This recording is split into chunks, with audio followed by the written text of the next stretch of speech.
बिस्मिल्लाहिर्रहमानिर्रहीम। अस्सलाम वालेकुम नादरीन, आप यूट्यूब चैनल देख रहे हैं। मैं इमरान खान हूँ। नादरीन, खबरें बहुत ज़्यादा हैं, लिहाजा डायरेक्टली शुरू करते हैं। अमेरिका के टारगेट्स बदले हैं, यानी जब उन्होंने ईरान के ऊपर अटैक किया तब वो कुछ और कह रहे थे, और इस वक्त जब ईरान रिटेलिएट कर रहा है तो वो कुछ और कह रहे हैं। गुज़िश्ता 48 घंटों में बहुत कुछ ऐसा हुआ है जिससे अमेरिका हिलकर रह गया है। अगर आप डोनाल्ड ट्रंप की बॉडी लैंग्वेज देखें या अमरीकी वज़ीर जंग की आप बॉडी लैंग्वेज देखें तो आपको बहुत फ़र्क नज़र आएगा। जिस दिन अमेरिका ने अटैक किया था ईरान के ऊपर इसराइल के साथ मिलकर, उस दिन डोनाल्ड ट्रंप शाम को एक पार्टी के अंदर डांस कर रहे थे। ये बड़ी महंगी पार्टी थी, दुनिया के बहुत अमीर लोग इसमें आए हुए थे। हत्ता कि इस पार्टी में शामिल होने के लिए $1 मिलियन तक भी लोगों ने खर्च किए। डोनाल्ड ट्रंप वहाँ पे रक्स कर रहे थे, बड़े खुश थे। लेकिन अब अगर आप गुज़िश्ता शब की उनकी फुटेज देखें तो उनकी बॉडी लैंग्वेज बहुत डाउन है, उनके कंधे जो हैं वो झुके हुए हैं और डोनाल्ड ट्रंप की हवाइयाँ उड़ी हुई हैं। ये 48-72 घंटों के अंदर डोनाल्ड ट्रंप के साथ हुआ है, और ये सब कुछ हुआ ईरान की रिटेलिएशन की वजह से।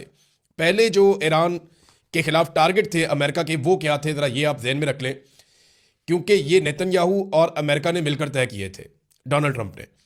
तो पहले जो टारगेट थे उनमें एक था रजीम तब्दील करना है ईरान के अंदर। ये सबसे बड़ा और मेन टारगेट था कि अपनी हुकूमत को ला के ईरान के अंदर इंस्टॉल करना है, जिसके लिए रज़ा पहलवी को तैयार किया गया। उसका इंटरनेशनल मीडिया में इमेज बनाया गया, उसके इंटरव्यूज़ करवाए गए, और इस तरीके से रज़ा पहलवी सामने भी आ जाता है, बहुत सारे स्टेटमेंट्स भी देता है। तो कोशिश ये थी कि ईरान के अंदर रजीम तब्दील कर दिया जाए, पहला टारगेट ये था। और दूसरा टारगेट था कि ईरान को मुकम्मल तौर पे निहत्था कर दिया जाए, तमाम हथियार उनके तलब कर दिए जाएं। ये था दूसरा टारगेट। लेकिन अब ये टारगेट बदल गए हैं, और ये आपको पता चलता है एक तो अमरीकी नायब सदर JD वेंस उनके स्टेटमेंट से, और दूसरा जो अमेरिका के अंदर अब बयानात आ रहे हैं लगातार, उनसे आपको पता चलता है कि अमेरिका महदूद जंग लड़ना चाहता है। यानी ये उनके नायब सदर भी कह रहे हैं, और अमेरिका से सब लोग ये कह रहे हैं कि हम जंग तवील के अंदर जाना नहीं चाहते, और ज़मीन पे तो बिल्कुल ही नहीं उतरना चाहते। और अब वो ये कहते हैं जनाब हम ईरानी बहरिया के खिलाफ कार्रवाई करना चाहते हैं, उसको तबाह करना चाहते हैं, और एटमी हथियारों से ईरान को रोकना चाहते हैं। बस, तो एटमी हथियार तो ईरान बना ही नहीं रहा था। ये CIA के साबिक एजेंट्स भी कह रहे हैं, पूरी दुनिया में ये बताया जा रहा है कि अगर ईरान के अंदर कोई वाहिद फतवा ऐसा मौजूद था, एक मजबूत आवाज़ थी जो ईरान को ये कहती थी कि एटम बम नहीं बनाना, वो शहीद होने वाले खामनाई थे। अब खामनाई की शहादत के बाद वो आवाज़ अमेरिका ने खुद ही बंद कर दी, जो ईरान को एटम बम बनाने से रोक रही थी। ईरान के बाद देखें जो इंटरनेशनल रिपोर्ट्स हैं ना, उसके मुताबिक 60% तक अफजूदा यूरेनियम मौजूद है। यूरेनियम से आप एटम बम बनाते हैं ना, तो 60% तक तो उसने काम किया हुआ है उसकी अफसूदगी के ऊपर, और हफ्ता 10 दिन और लगेंगे। ये अमेरिकन का दावा है कि ईरान बाकी काम हफ्ता 10 दिन में कर सकता है अगर वो फैसिलिटेट हो जाए तो, या वो इसके ऊपर तुल जाए ये काम करने पे, तो इसको 90% तक पहुंचा सकता है। अब 460 किलो यूरेनियम ईरान के ऊपर एलिगेशन लगता है कि उसके पास है, और इससे वो 11 एटम बम बना सकता है। इससे कितनी बड़ी तबाही हो सकती है। तो वही कहते हैं जी एटमी हथियारों से ईरान को रोकना है। अब यहां पे आ गया मामला। पहले तो मामला कुछ और था, अब मामला कुछ और है। अमेरिका अपने टारगेट्स बदल रहा है। यानी चलो आप ये देख लेना कि अंगूर खट्टे हैं, ये मिसाल आपने सुनी होगी कि लोमड़ी छलांगे मारती है, जब वो नहीं काबू आते तो कहती है अंगूर खट्टे हैं। तो अमेरिका अपने असल टारगेट्स अचीव नहीं कर सका। अमेरिका के अंदर एक बहस चल रही है, और ये बार बार चल रही है, और सब ये कह रहे हैं कि इसराइल ने अमेरिका को इस लड़ाई के अंदर फंसाया है। नेतन्याहू ने अमेरिका के दौरे किए, डोनाल्ड ट्रंप के साथ उनके शानदार ताल्लुकात हैं, दोनों एक दूसरे की बहुत तारीफें करते हैं, और दोनों को कामयाबियां मिल भी रही थी। तो डोनाल्ड ट्रंप को दो चीज़ों का खदशा है। एक तो एप्स्टीन फाइल का बड़ा सीरियस इशू उठा हुआ है अमेरिका में। जैसे ही ये आप देखिएगा गर्द बैठेगी तो एप्स्टीन फाइल का मामला डोनाल्ड ट्रंप के गले का तौक बन जाएगा, मुसीबत बन जाएगी उनके लिए, कानूनी नुक्ता नज़र से भी और अवामी नुक्ता नज़र से भी। और दूसरा मामला है कि डोनाल्ड ट्रंप की मकबूलियत बहुत बुरी तरह इफेक्ट हुई है अमेरिका में, और मिड टर्म इलेक्शन के अंदर उनके जीतने के इम्कानात नहीं है। नेतन्याहू ने फिर स्टेटमेंट दे दिया कि खुशकिस्मत है कि हमारे पास ट्रंप जैसा लीडर है। यानी नेतन्याहू ने और शहबाज शरीफ ने गेम उठाई हुई है डोनाल्ड ट्रंप की, वो कोई कसर छोड़ ही नहीं रहे। अच्छा, अब एक चीज़ और है जो अमेरिकन कहना शुरू हो गए। वो ये कह रहे हैं कि लड़ाई तो हमारी थी नहीं, हम इस लड़ाई में क्यों उतर गए, हमें तो ईरान से किसी किस्म का कोई खतरा ही नहीं था। और बार बार ये स्टेटमेंट आ रहे हैं। सेनेटर वार्नर ने एक जुमला बोला और उसके अंदर सारा कुछ शामिल है। उन्होंने कहा जी ईरान इसराइल के लिए खतरा था, अमेरिका के लिए खतरा नहीं था। अगर हमने ईरान पर इसलिए हमला किया है कि वो उनके लिए खतरा है, तो मुबारक हो, इसराइल के यहूदियों ने अमेरिका पर कब्जा कर दिया है। अब ये रिपोर्ट हुआ जनाब, वहाँ पे सेनेटर वार्नर ने ये स्टेटमेंट दिया अमेरिका में। अमेरिका में सब लोग ऐसे ही सोच रहे हैं। ये एक सर्वे भी हुआ अमेरिका में, और ये CNN ने सर्वे करवाया, इनके सर्वे बड़े मकबूल होते हैं अमेरिका में। CNN बताता है अमेरिका के सर्वे के अंदर कि अमेरिकियों की राय क्या है इस जंग को लेकर।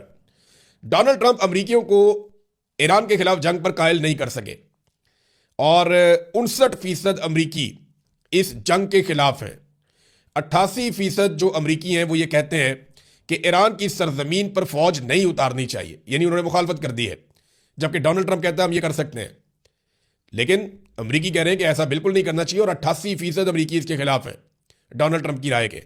और लगभग 60% ये कहते हैं कि ट्रंप के पास ईरान से डील करने का कोई प्लान नहीं था, कि ईरान से किस तरह निपटना है इसके पास प्लान ही कोई नहीं था, और उन्होंने इस जंग की मुखालफत की है। नाज़रीन, सऊदी अरब के अंदर जो अमेरिकी एम्बेसी के ऊपर अटैक हुआ, मैंने आपको पिछले वीलॉग में बताया था, उसकी तस्दीक हो गई है और अब कुछ इत्तलात आ रही हैं जो मुझे वहाँ पे मकामी सोर्सेज ने बताया। उन्होंने कहा जी कि वहाँ पे अमेरिकी फ़ौजी और दीगर लोग भी मौजूद थे एम्बेसी के अंदर। ये अमेरिकन एम्बेसीज के अंदर इनका फ़ौज का हमला होता है, हिफाजत के लिए भी होता है, वहाँ पे मौजूद रहता है। तो क्योंकि सऊदी अरब से ये ऑपरेशंस कर रहे थे, तो अमेरिकन एम्बेसी जो रियाद में है, जहाँ पे और एम्बेसीज भी है इस इलाके में, वहाँ पे उनकी मौजूदगी कोई हैरत की बात नहीं है। लेकिन इसके ऊपर 2 अटैक किए गए हैं और एक और हमला किया गया है जो नेतन्याहू के दफ्तर पे हुआ है। इन दोनों हमलों के अंदर मिसाइल इस्तेमाल किए गए हैं और दोनों हमलों के अंदर शदीद नुकसान हुआ है। अब कितने लोग मारे गए हैं, कितना नुकसान हुआ है, इसकी तफसीलात नहीं आ रही। अमेरिका और इसराइल ये तफसीलात नहीं बताना चाह रहे, वो सामने नहीं रख रहे अभी तक। नाज़रीन, ईरान ने अपना एक ऑफिशियल स्टेटमेंट जारी किया है। इस स्टेटमेंट में ईरान ये कहता है कि वो अपनी 6000 साल पुरानी तहजीब का दिफा करेगा। हमने लंबी जंग की तैयारी कर रखी है और हमने पहल नहीं की। दुश्मन को अपने गलत अंदाजों पे पछताना पड़ेगा। हम अमेरिका और इसराइल के ऊपर मजीद जहन्नुम के दरवाजे खोल देंगे। लेकिन ये ना एक स्टेटमेंट आपको और देखना चाहिए साथ में। ये जियोपॉलिटिकल तजियाकार है प्रोफेसर जियांग, ये कनाडा में होते हैं और इनकी बड़ी नज़र है और इनकी बड़ी रिसर्च है। इन्होंने कहा जी ईरान ने 20 साल की लड़ाई की तैयारी की है। अमेरिका 21वीं सदी की जंग के लिए तैयार नहीं है। ईरान को अमेरिका पर इस खित्ते में कई किस्म की स्ट्रेटेजिक बर्तरियां हासिल हैं दिफाई नुक्ता नज़र से, और ये एक थका देने वाली लंबी जंग बन सकती है जिसमें अमेरिका के लिए तो बहुत मुश्किलात हो जाएंगी। देखें ना, जो ईरान के हथियार हैं जो बड़े खौफनाक हैं, जिन्होंने इस वक्त मुसीबत डाली हुई है, मैं उनके बारे में आपको थोड़ा बता देता हूँ। एक तो ये है कि जो आबना हरमस की बंदिश है, ये दुनिया के लिए एक डरावना ख्वाब है और ईरान के पास ये कैपेसिटी है कि इसको लंबे अरसे तक बंद रख सकता है। अब दुनिया भर की कंपनियां जो है वो खसारे में जाना शुरू हो जाती हैं और आपको पता है दुनिया की सबसे अमीर कंपनियां ऑयल की और सबसे बड़ा बिजनेस जो है, one of the biggest businesses in the world, ये ऑयल मार्केट है और इससे दुनिया की बाकी सारी मार्केट कंट्रोल भी होती है। तो यहाँ पे जो ये बंदिश है, इसके नतीजे में खलीजी ममालिक का बहुत नुकसान हो रहा है। अमेरिका पे और यूरोप पे दबाव बढ़ रहा है। यूरोप में जो गैस की कीमतें हैं, यूरोपियन गैस की, वो लगभग 50% तक ऊपर जा चुकी हैं और मजीद ऊपर चली जाएंगी। $85 फी बैरल तक, यानी $5 मजीद इजाफा हो गया है और ये लगातार इजाफा होता चला जा रहा है आलमी मंडी में तेल की कीमतों में। ये चीज़ दबाव बढ़ाती चली जाएगी। दूसरा एक और बड़ा खौफनाक हथियार जो ईरान इस्तेमाल कर रहा है, ये 2 जिनको वो फिजिकली यूज़ कर रहा है, एक उसके क्लस्टर बम्स हैं। इन्होंने इसराइल को और अमेरिका को बहुत हैरान किया, खासतौर पर इसराइल को, इसलिए कि इसराइल के शहरों के ऊपर वो ये क्लस्टर बम फेंकते हैं। ये क्लस्टर बम होता क्या है मैं आपको बता देता हूँ। ये एक ऐसा बम होता है जिसको जब कोई फायर करता है तो एक मखसूस फासले पे पहुंचने के बाद, इससे पहले कि इसको इंटरसेप्ट किया जाए, ये एक बम बहुत सारे बमों में तब्दील हो जाता है और आगे से ये बारिश कर देता है बमों की। तो ये क्लस्टर बम है। ये अमेरिका ने मारे थे अफगानिस्तान के अंदर और भी कई जगहों पे मारे हैं उन्होंने। तो ये जो क्लस्टर बम है, ये इसराइल के ऊपर ईरान इस्तेमाल कर रहा है। हैरत की बात यह है कि ईरानी साइंसदानों को लगातार निशाना बनाया गया गुज़िश्ता कई सालों में, लेकिन इसके बावजूद उनके हथियारों की तैयारी को रोका नहीं जा सका। उनके मिसाइल भी तैयार हैं, उनके ड्रोन भी तैयार हैं और लगातार तैयार हो रहे हैं। ये जो क्लस्टर बम है ईरान के पास, ये 80 दीगर बमों में तब्दील हो जाता है। यानी इससे पहले कि इसराइल के इंटरसेप्टर्स या आयरन डूम या पैट्रियट दिफाई सिस्टम वो इसको निशाना बनाए, उससे पहले ये बहुत सारे बमों में तब्दील हो जाता है और फिर ये आग की तरह ज़मीन के ऊपर बरसता है। आपने बहुत सारी वीडियोस देखी होंगी कि अचानक से बहुत सारे बम फिजा से ज़मीन की तरफ आते हैं। ये क्लस्टर बम है और इसने भी एक मुसीबत डाली हुई है क्योंकि इसको रोकने का कोई सिस्टम होता नहीं है, इसको आप रोक नहीं सकते। और दूसरा बड़ा मसला जो ईरान के ड्रोन्स हैं, जो वो इंतहाई कम कीमत में खुद तैयार करता है, यानी आलमी मार्केट में उसकी कीमत $20,000 से लेकर $35,000 तक है। अब ईरान को कितने का पड़ता है ये तो आप अंदाज़ा लगा सकते हैं कि जब आप खुद तैयार करते हैं तो आपको और भी सस्ता पड़ता होगा। तो इन ड्रोन्स को रोकने के लिए, यानी ड्रोन तबाही तो फैला रहे हैं और ये बहुत सस्ते ड्रोन्स हैं, लेकिन जितनी तेजी से ये बन रहे हैं, जितनी तेजी से ईरान हथियार बना रहा है, उतनी तेजी से इन हथियारों को रोकने वाले हथियार नहीं बना पा रहे। यानी ये आपको वजीर खारजा अमेरिका के उन्होंने ये कहा, मार्को रूबियो का स्टेटमेंट है कि ईरान 100 से ज्यादा तैयार कर लेता है हथियार एक महीने में, मिसाइल, जबकि उनको रोकने के लिए 7 से 8 तैयार होते हैं एक महीने में। तो ये एक अदम तवाजुन है। और दूसरा ये है, कीमत का फर्क बहुत ज्यादा है। इंटरसेप्टर बहुत महंगा है, 100 गुना कीमत का फर्क है, जबकि ईरानी हथियार बहुत सस्ते हैं और वो इनकी मईशत का भट्टा बिठा देंगे अगर ये लड़ाई लंबी चलती है। तो अब अमेरिका इस लड़ाई से निकले कैसे, ये है जी सबसे बड़ा सवाल, क्योंकि इस लड़ाई से निकलना पड़ेगा ना। तो उसके लिए अमेरिका को अब ईरान के दोस्तों से रब्ता करना पड़ेगा जो मुश्तरका दोस्त हैं। यानी तुर्की इसमें रोल प्ले कर सकता है, पाकिस्तान रोल प्ले कर सकता है, इसके अंदर चीन और रशिया, ये दोनों ममालिक भी रोल प्ले कर सकते हैं। अक़वाम मुत्तहिदा का प्लेटफॉर्म भी इस्तेमाल किया जा सकता है।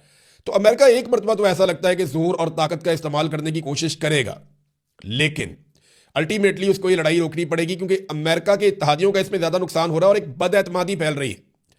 अरब ममालिक जिन्होंने बेशुमार पैसा अमेरिका को दिया अपने दिफा के लिए, जब वक्त आया तो उन्होंने खुद देखा कि अमेरिका अपना दिफा नहीं कर रहा अरब ममालिक के अंदर। यानी ईरान का अटैक कोई अरब ममालिक के ऊपर तो नहीं है ना, ईरान अटैक कर रहा है अमेरिका की बेसिस के ऊपर, या अमेरिकन एम्बेसी है उनके दफातर पे, या जहां पे अमेरिकन मौजूद हैं। अब वहां पे अमेरिकन अपना दिफा नहीं कर पा रहे इन अरब ममालिक के अंदर, तो ये अरब ममालिक का दिफा क्या करेंगे, ये सवाल पैदा हो गया है। अमेरिका ने ऑर्डर जारी किया है कि फौरी तौर पर अमरीकी शहरी 14 मुल्कों से निकल जाएं। अब इन मुल्कों से अमेरिका अरबों डॉलर वसूल करता है हर महीने इनके दिफा के लिए, और वहां से अपने शहरियों को भगा रहा है। इसका मतलब यह है कि अमेरिका दिफा करने में नाकाम हो गया। अब अरबों को सोचना पड़ेगा कि अपनी फौज तगड़ी करनी है, अपने हथियार बनाने हैं, या अमेरिका की तरफ ही दोबारा देखना है। यानी ईरान, इराक, शाम, इसराइल, मिस्र, कतर, ओमान, उर्दन, यमन, कुवैत, बहरीन, लबनान, सऊदी अरब, यूएई, इन सारे मुल्कों से अमेरिका अपने शहरियों को निकाल कर ले जा रहा है। अब इन मुल्कों में से अक्सरियत को यह सोचना है कि हम अरबों डॉलर अमेरिका को देते हैं अपने दिफा के लिए, वो अपना दिफा हमारी सरजमीन पे नहीं कर पा रहा, तो हमारा दिफा क्या करेगा। और इसराइल के दिफा के लिए अमेरिका ने पूरा जोर लगाया। जो इसराइल की शहरों की हालत है वो भी आप देख लें, फुटेज अवेलेबल है, हर तरफ आपको फुटेज नजर आ जाएगी। इराक में एक ग्रुप है, मज़ामती ग्रुप, उन्होंने इराक में एक होटल है जहां पे अमरीकी फौजी मौजूद थे, उसको निशाना बनाया है। ये एरबल होटल है और यहां पे उन्होंने दावा किया कि अमरीकी फौजी मारे गए। अब अमरीकी फौजी कितने मारे गए इसके बारे में हम कुछ कह नहीं सकते। अमेरिकन तो बहुत कम तादाद बताते हैं, वो बताते ही नहीं है। अमेरिकन अफगानिस्तान और इराक के अंदर भी अपनी लाशें छुपाते थे, वो नहीं बताते थे उनके कितने फौजी मारे गए। लेकिन यहां पे ईरान जो है वो दावे बहुत बड़े बड़े कर रहा है। ईरान का ये कहना है कि बहुत बड़ी तादाद में उन्होंने अमेरिकन को नुकसान पहुंचाया। नादरीन, ईरान में 160 तालबात, 165 तालबात थी, ये 60 साल से 12 साल तक की थी। इनके ऊपर सबसे पहले हमला किया गया था। पहले दिन के अटैक के अंदर ये शहीद हो गई थी। अब इनका नमाज जनाजा अदा की जा रही है इन बच्चियों की, और नमाज जनाजा के लिए जिस तरह इनकी कब्रें बनी हैं, ये मनाजिर पूरी दुनिया को हिला कर रख दिया है इन्होंने। 165 मासूम बच्चियां, 7 साल से लेकर 12-13 साल तक की उम्र इनकी, और इनको बमों से आग बरसा के मार दिया किसने, अमन के देवता ने। इनको मारा उसने जिसको शहबाज शरीफ साहब ने कहा कि इसको अमन का नोबेल इनाम दिया जाए, डोनाल्ड ट्रंप। और सारे सपोर्ट कर रहे हैं, बिलावल भी सपोर्ट कर रहा है, मरीम नवाज भी सपोर्ट कर रही है। और ये जब तस्वीर सामने आई इन बच्चियों की तो कोहराम मचा हुआ। और ईरान में इतने बड़े पैमाने पर लोगों ने निकलकर नमाज जनाजा अदा की है कि कोई अंदाजा भी नहीं लगा सकता था। थोड़े अरसा पहले तक कोई टाउट्स वगैरह दिखा रहे थे, जनाब ये 10 बंदे नाच रहे हैं या 15 बंदे नाच रहे हैं खामनाई की शहादत पे, लेकिन उसके बाद आपने देखा कि अब वो सारे खामोश हैं कि इतनी बड़ी तादाद में लोग निकल कर आ गए इन बच्चियों की नमाज जनाजा पढ़ने के लिए। इसराइली बंकर्स के अंदर बैठे हुए हैं, अमेरिकन से हज़ारों मील दूर बैठे हुए हैं, जबकि ईरानी सड़कों पर खड़े होकर जंग का मुकाबला कर रहे हैं। ये फ़र्क तो है, ये फ़र्क है। नाज़रीन, एक सवाल और पैदा होता है, मैं ये फिर पाकिस्तान में आने से पहले आपके सामने रखता हूँ कि अगर अमेरिका यहाँ से बेइज्जत होकर निकलता है तो क्या वो सुपर पावर होने का अपना स्टेटस अब बरकरार रख पाएगा। देखिए, अमेरिका अपनी इज्जत खो रहा है। अब यूरोपीय ममालिक उसकी बात नहीं मानते, उसे आंखें भी दिखाते हैं। दुनिया में जो उसका सिक्का चलता था वो अब वैसे नहीं चलता। अमेरिकन अपनी वक़्त खो रहे हैं और चाइना बहुत तेजी से आलमी उफक के ऊपर एक जाइंट बनकर सामने आ रहा है। इस पर हम वीलॉग जरूर करेंगे, मैं बहुत सारी तफसीलात और चीज़ें आपके सामने रखूंगा। अब आ जाए पाकिस्तान के मामला पे। पाकिस्तान के ISPR ने यह खबर लगवाई सीनियर सिक्योरिटी जराए कह के कि पाकिस्तान नेक्स्ट नहीं हो सकता। यानी ये मुमकिन नहीं है कि पाकिस्तान के ऊपर हमला किया जाए और पाकिस्तान जो है उसको टारगेट किया जाए। पाकिस्तान एक एटमी कुव्वत है, ये बात ठीक है, पाकिस्तान के पास एटम बम है, दुनिया 10 दफा सोचेगी, लेकिन खतरात पाकिस्तान को हैं, इसलिए क्योंकि पाकिस्तान के एटम बम को इसराइल अपने लिए खतरा समझता। ईरान पर मुसल्लत जंग का एजेंडा इसराइली असर को पाकिस्तानी सरहद तक लाना है, ये कौन कह रहा है? वजीर दिफा। आईएसपीआर कुछ और कह रहा है, वजीर दिफा कुछ और कह रहा है। आईएसपीआर कह रहा है नहीं कुछ नहीं होता, कोई नहीं आ रहा हमारी तरफ, जबकि वजीर दिफा कह रहा है कि ईरान पर जो जंग मुसल्लत की गई है उसके पीछे जो असल एजेंडा है वो ये है कि इसराइली असर पाकिस्तानी सरहदों तक पहुंच जाए। ये है जनाब। वजीर दिफा कोई और स्टेटमेंट देता है पाकिस्तान का, आईएसपीआर कोई और स्टेटमेंट बताता है सिक्योरिटी ज़राए के नाम के ऊपर। तो यहां पे कंफ्यूजन है, लेकिन एक चीज की कंफ्यूजन बिल्कुल नहीं है। दो मुतालबात बहुत ज्यादा जोर पकड़ रहे हैं पाकिस्तानी हुकूमत पर। नंबर एक, बोर्ड ऑफ पीस से निकल जाए फौरी तौर पे। नंबर दो, जो नोबेल इनाम की नामजदगी आपने की है वो वापस ले लें, क्योंकि ट्रंप की अमेरिका में जो हालत हो रही है ना, अब पाकिस्तानी रजीम को चाहिए कि आहिस्ता आहिस्ता अब ट्रंप से कोई थोड़ा बहुत फासला बना ले। इमरान खान साहब के हवाले से नाज़रीन कुछ अहम खबरें हैं। नंबर एक तो यह कि इमरान खान साहब की आज भी उनकी बहनों से मुलाकात नहीं करवाई गई। ये इंतहाई अफसोसनाक है। इमरान खान साहब की आंख एक ज़ाया होने की इतला आई और उसको जो है वो सरकारी ज़राए ने उसकी तस्दीक की। उसके बाद से लेकर अब तक इमरान खान साहब की उनकी फैमिली से मुलाकात नहीं करवाई जा रही और ना ही उनके मुआलिजीन से उनकी मुलाकात करवाई जा रही है। और अदालत में केस किया, लाहौर हाई कोर्ट में आज केस लगा हुआ था, जैसा कि हमने आपको कल बताया था। तो एक हफ्ते की मजीद तारीख दे दी अदालत ने। अब ये वही अदालतें हैं जो नवाज शरीफ के लिए एक एक दिन के बाद समात करके ये कहती थी कोई गारंटी दे, बताए अगर इसको कुछ हो गया तो क्या करेंगे। उधर एक लीडर की आंख ज़ाया हो गई और ये अदालत ने होश के नाखून नहीं ले रही। और जो आंख ज़ाया हुई वो सरकारी ज़राए से मैं बता रहा हूं आपको, ज़ाती तौर पे तो मुझे नहीं पता, लेकिन सरकारी ज़राए ये बात बताते हैं।